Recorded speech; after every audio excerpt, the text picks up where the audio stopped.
is our last day here in Korea. Mamaya mga 2 PM punta na tayo ng airport. And then, alam nyo ba, nakakaloka. Hindi pala nag-accept ng debit card. Pag maglo-load ka sa T-Money, cash nga lang pala nawala sa isip ko. So, nangyari, nag-withdraw ka ng di oras. Pero buti na lang sa Worry Bank. First time kong gumamit ng Worry Bank, guys. Mag-Worry Bank na lang kayo kasi wala siyang fee. I use the GoTime debit card. Unlike yung isa na pinag-withdraw natin malapit dun sa guest house, nasa 200 something yung fee. So yan, tapos nakapag-withdraw din ako dito ng 20,000 lang pang limousine bus natin pabalik ng airport. Kasi, majority kasi ng gamit ko dito is debit card. Yung GoTime lang, yun lang, cashless talaga.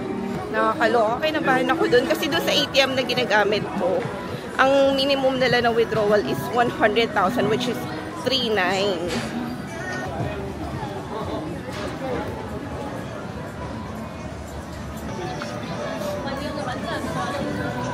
Tapos alam nyo ba, over baggage na naman tayo. So ginawa ko, yung iba kong clothes na mura lang naman, binigay ko na dun sa helper, dun sa guest house. Tapos yung mabigat ko na damit, like eto, mabigat kasi ito eh. So ito na lang sinuot ko instead na may isa pa kasi akong t-shirt na baon. Ito mga clothes dito. Actually, madami kayong mabibili dito. Kahit hindi na kayo magbaon ng clothes, dito na lang kayo mamili. Tapos, after natin mag-check-in, pag naka-check-in na tayo, doon na lang ako bibili sa CU, sa airport ng iba pang pasalubong. Kasi at least yun, hindi na siya matitimbang. So, isang tip yun na mabibigay ko sa inyo. Para hindi na siya titimbangin.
Guys, naka-mic tayo. Grabe lamig ko. Kita nyo ba yan? Anyway, so mag-what's in my bag tayo. I hope you can hear me loud and clear. Oh my gosh, naka-mic na tayo. Anyway, so ito pala yung bag na dala ko. This one is from Bangkok. Nabili ko siya. Nakalimutan ko na yung presyo niya, pero malaking size to. Ayan o. Hindi ito yung normal size ng mga ganitong style. Like dito sa Subway nila, saka dito around Myeongdong. Yung mga nagbebenta ng ganito, yung maliit lang siya, katulad ng color black ko.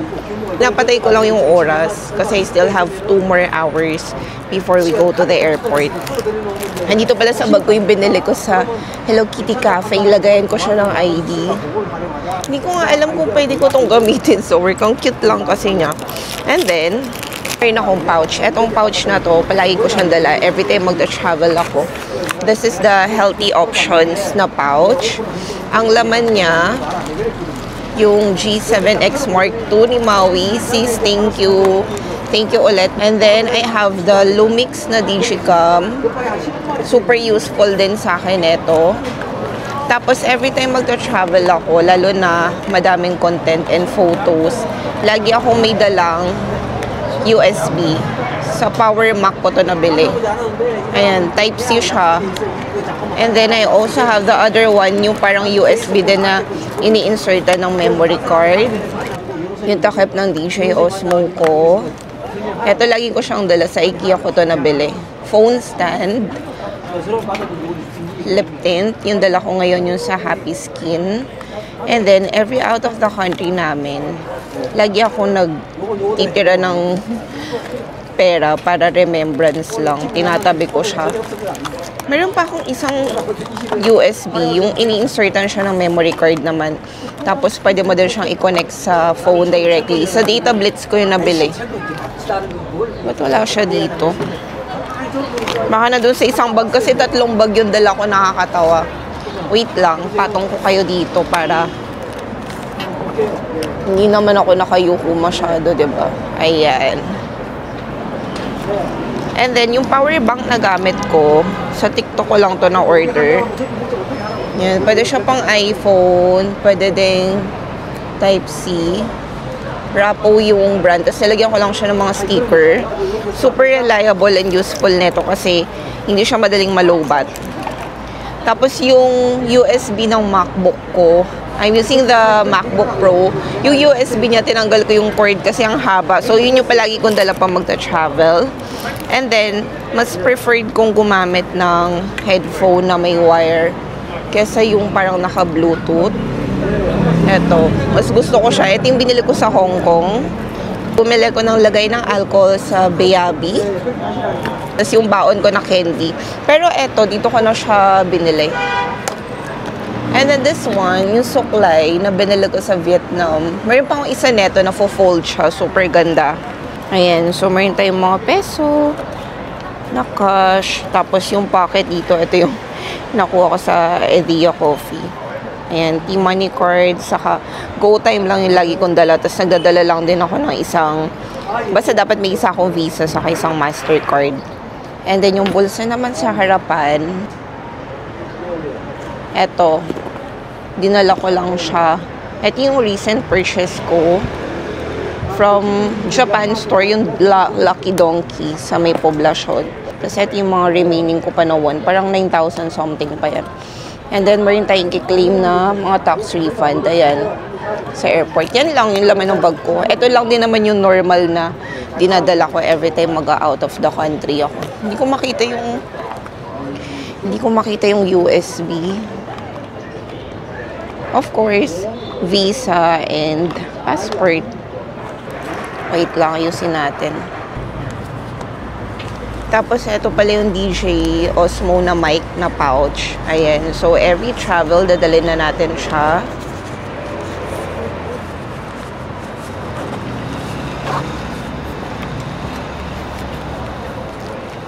Now, let's go to Olive Young.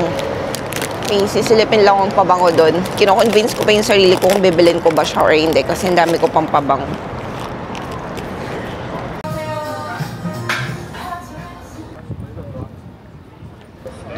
Grabe, lamig. Silip lang tayo ng Olive Young.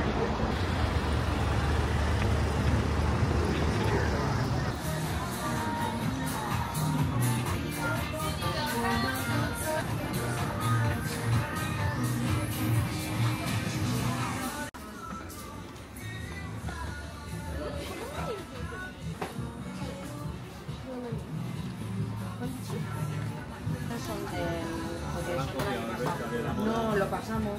Bueno, también, que ellos copian. ¿Esto es? ¿Sí?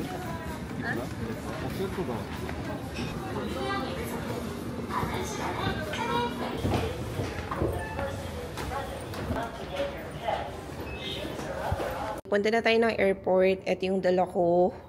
Grabe, nag-additional ako ng 5 kilos dito. So, sa trip.com, 2,997 yung bayad. Pero kung sa Jeju Air kayo, like, nasaan yan? 3,900. So, mas mura sa trip. Doon din naman ako nag-book. And then, yung airline ko is Jeju Air. Tinimbang ko to kasama nung shoulder bag ko.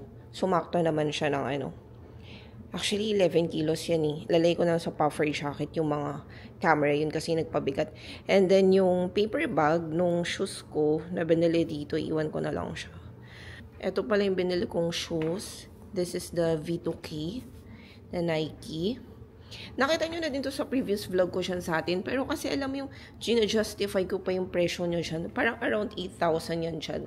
Tapos dito nabili ko lang siya ng 4,000 pesos. Yan, pang duty. Super nice and comfy. Yan yung mga damit na pinamigay ko. Ang gaganda pa naman mga sweatshirt. Saka makakapal siya. Kasi kahit na madali add ko siya dito, lalagpas pa din yung baggage natin, yung timbang. So, saka mura lang naman yung mga damit na yung kaya binigay ko na. And mabait yung helper nila dito. Wait, mag-ano na tayo. Puffer jacket. Sobrang lamig sa labas.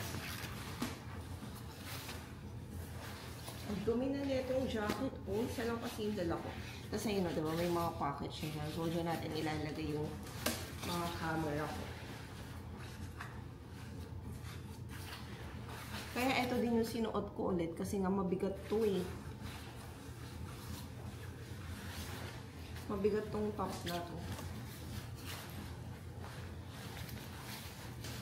Ayan. Tapos pag sa airport na tayo, ipat na natin dito yung mga camera. Isawa ko na lang yung phone ko. Bad traffic in a wasted time. You were there to hold my hand, but I've had it with the 405 since you said I'd missed my last chance. But I know that you've been asking about me. If I tried though to get you back, would you let me? It might take some time to change your mind. Maybe everything we can make it right. This take me back in your eyes, blinking at me like a caution light. I wonder if you see it. I don't really need a single other reason to make you mine. It might take some time to change your mind. I know. I wish I never let you go.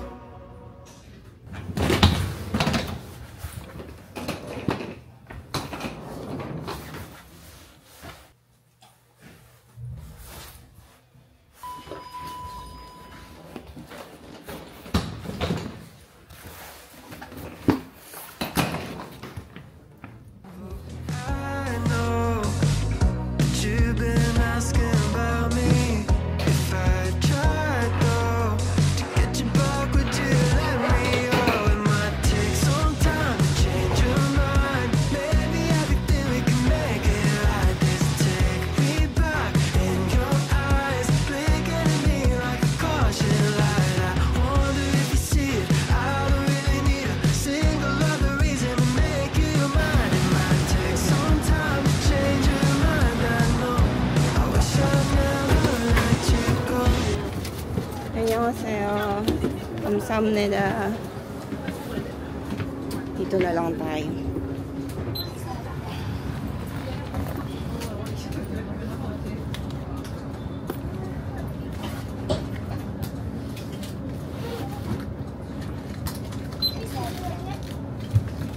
Season that wakes me alive, and fall is the season to contemplate life. Oh, yeah.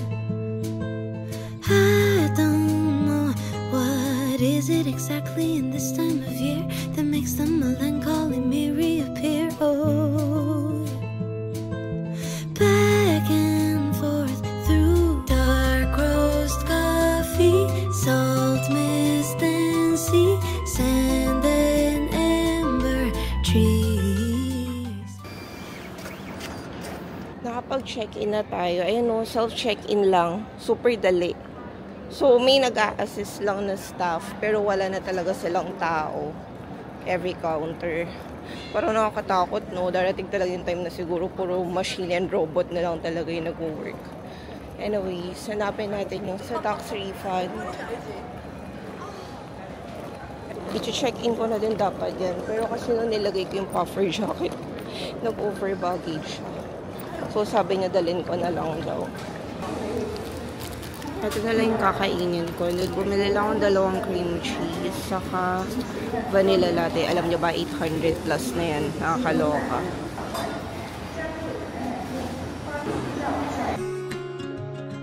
I try so hard to be what you need. If you're into the finer things, well, maybe we should let this fall apart. 'Cause I feel so stupid for falling for you.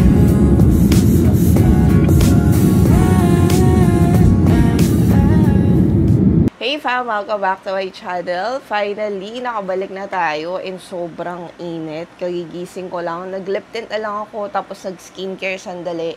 Before ako maglikpit ng mga maleta sa kanong mga pinamili ko, i-share ko na siya sa inyo. Kasi I remember nung December nag-Korea din tayo pero hindi ako nakagawa ng whole video, diba? Majority ng mga items na binili ko is from Olive Young.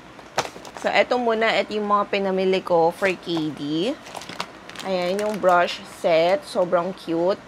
Alam nyo ba yung Dyson nila doon, mas mura compare dito. Saka maganda yung mga binibenta nila doon. And then, we also have this water drop. Ayan, itong water drop na puff na gamit na to ni KD.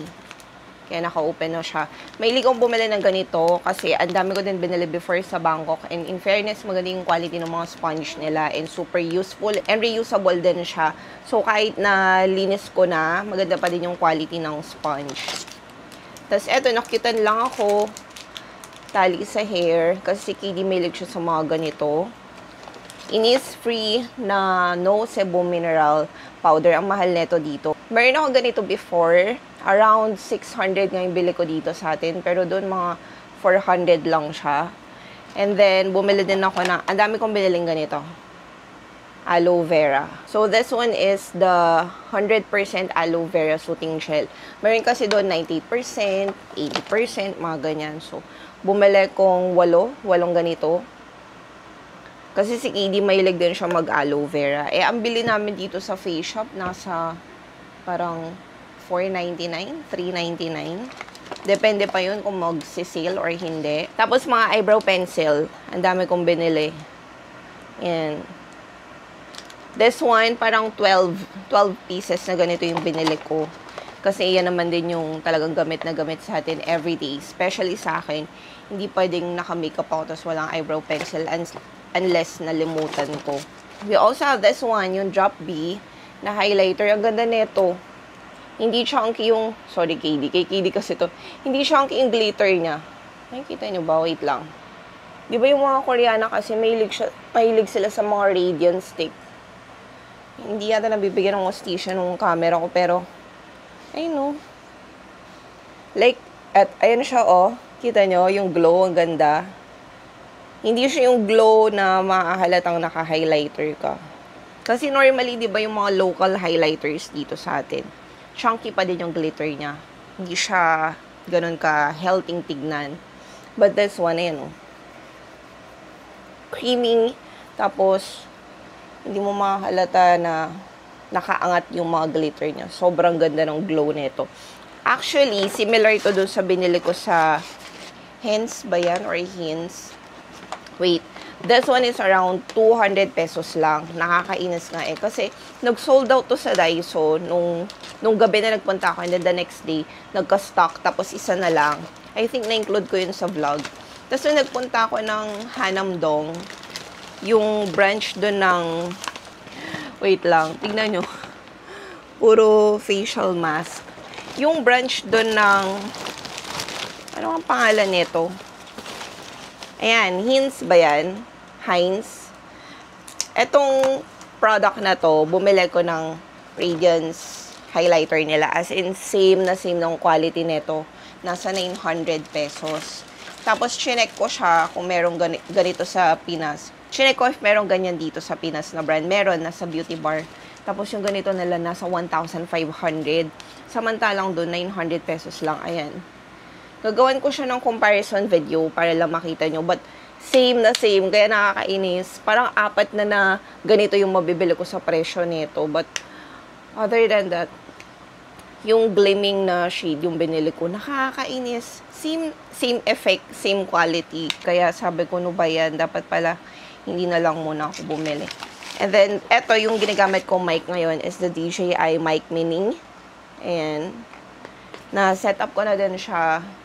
That's why I'm using it right now. And, mga facial mask. Hindi ko napapakita sa inyo, pero sobrang dami. Like, bumili akong 20 packs na ganito. 20 supot. By the way, this one is the eco bag that I got from Hello Kitty Apple Cafe sa Myeongdong. Tapos bumili lang ako nito. It's supposed to be a parang ID holder. Pero hindi pala kakayanin kasi baka masira yung likod. So, baka gamitin ko na lang siya as bag charm. Ayan. Tapos, itong eco bag nila, ang kapal. Ang ganda ng quality. Tapos, ito yung mga face mask. Puro ganito. Iba-ibang klase. Tinanggal ko na kasi lalagay ko siya sa... Ayan. Ang dami pa dito sa sahig. Mga ganito siya, oh. 20 ganito yung binili ko. Yan. Iba-ibang variant. Sobrang dami. Good for ilang buwan na. And then, bumili din ako ng mga sunscreen. Dami kong binilang ganito. Sabi ko nga sakto kasi summer. Sobrang init dito. Ang ganda ng texture and quality nito. This is from Foodaholic na brand with SPF 50 PA++. And then, hand cream. Hand and nail cream. Ang bango nito. Super bet ko siya. Yan. Dami ko din biniling ganito. For personal use. Plus, I also got yung mga ganitong lipstick. Iba-ibang shade. Yan. Meron pa ako yung latte brown na shade. And then, mga mascara. Ang dami ko din biniling ganito. I think 10 yung binili ko na ganito. Black snail. This one is pure daw. So, I got 6 tub. 6 na ganito yung binili ko. Sulit kasi guys, bumili ng mga skincare sa Korea. And then from Free, di ba nagpunta tayo ng Free sa Songsu? Ang ganda ng mga cafe nila doon.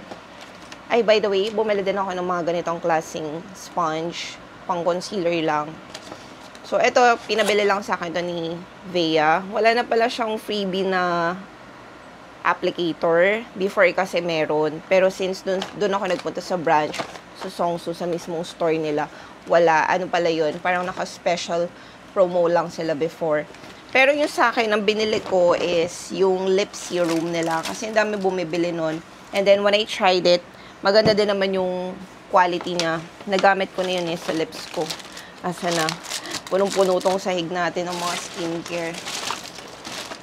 Tapos, bumili pala ako ng mga ganito. Hair clamp. Pati itong nasa hair ko. Ang ganda. Leopard, ang ganda ng design niya, diba? Nakikita nyo ba? Tapos yung ganyang design, ang ganda. Blotting paper na may mirror, toto si KD dito. Kasi mahilig siyang gumamit ng blotting paper. Oily kasi yung T-zone area niya. And then I also have this one, eyeshadow mini. But this one kay KD din to. Super cute. And then this one, sa Daiso ko din to nabili. Ano ang tawag nila dyan? Guangxia ba yan? 2001 lang. And etong Batiste na hair shampoo. Dry shampoo pala. Etong Batiste na dry shampoo, sobrang bango nito. Sayang nga, dalawa lang binili ko. Super bet ko yung scent niya. Around 300 pesos lang to. Ang mura. Pero kung titingin ka sa mga online dito or yung iba nagbebenta dito, mahal talaga. Kaya, kung pupunta kayo ng Korea, make sure na mag-hoard talaga ng mag-hoard kayo ng mga skincare products. Especially sa Olive Young. Pero sabi nila, may mga napanood akong video na may mas mura pang skincare store somewhere in Korea. Pero hindi ko na siya kasi napuntahan. Sinave ko yun before sa phone ko kasi nga gusto kong puntahan. Pero wala ding chance na mabisita natin siya. So this is the lip serum from Free. Pero yung applicator niya is doe foot. Akala ko nga yung pag inopen mo, i-squeeze mo lang siya. Hindi. Maganda yung quality niya. And then, eto, pinasabay lang siya ni Maui. Share ko lang sa inyo. Eto yung Hello Bubble na hair color. And yung pinili niya is dark ash. Tapos, meron din ash gray. Yung ganitong brand. Ayan. Tagdadalawa yung pinabili niya. And then, this one, ash beige. So, 6 na ganito. 6 na box yung pinasabay niya. And then, nilagyan ko din siya ng mga facial mask. From Romand na Better Than Chic Strawberry Milk. Yung shade number 2. Blush on to. Yan. Tapos, nilagyan ko siya ng favorite ko na hand cream. Bumili ko ulit sa Korea. Kasi ang bango niya talaga, guys. Tapos, hindi siya malagkit sa kamay. Like, hindi siya yung uncomfortable ka pag medyo tumagal na siya sa kamay mo kasi parang nagmamantika or greasy yung feeling. Hindi siya ganun. And thank you, sis, sa pagpapahiram ng iyong G7X Mark II. Kasi diba nasira yung ganito ko, guys. So, etong punta ko ng Korea last December, saka ngayon, pinahiram niya ako. Thank you, sis. Kaya nga naiya ako, bumili na ako ng Lumix na Digicam. Maganda din naman yung quality niya. Kasi guys, wala pa akong budget for G7 XL. Mas nagmahal siya ngayon, as in, parang halos 40,000 na siya. Eh, samantalang before, nung binili ko yung pagbalik ko from Saudi, nasa 30-ish, 38, 35, ganun lang yung presyo niya. Ay, tapos ito pala, bumili ko ng mga ganito. Pang pasalubong lang din. Eco bag siya. Sa Daiso ko to binili. Ganyan yung tsura niya. And then, ganito, mga salamin, suklay. Ang cute, diba? Very Tony Sia yung mga ganitong klaseng color palette, eh. This is from New NYU. Sikat din to na store. Wholesale store siya. Tapos may isa pa akong ganito na medyo nude yung color. Tinabi ko na yata. Hindi ko na siya nalagay dito.